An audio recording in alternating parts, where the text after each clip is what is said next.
Hi Patric Chan, I'm actually in Guangzhou right now, and recording this video is to share with you an episode.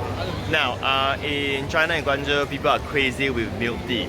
So this is Haiti. I know it's upside down, but it's spelled as Haiti. And there are people queuing out like crazy, and it's 3-story tall.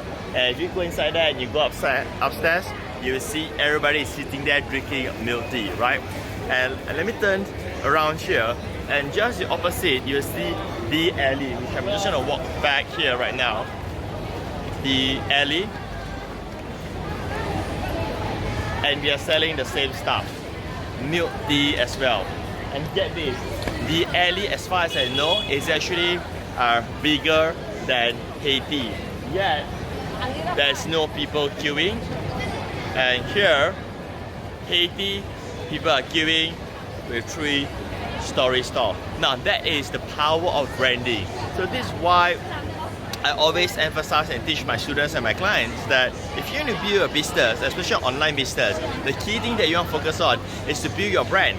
So always think long term. If you were to spend your time to build your brand, then business will come to you.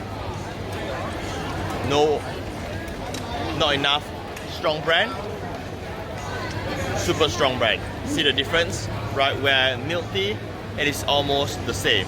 So end of the day, my question to you is that when you build your business, when you do marketing, are you spending time to build your brand? Because by building your brand, you're building one of the most valuable assets for your online business. That's it, it's Patric here. Take care.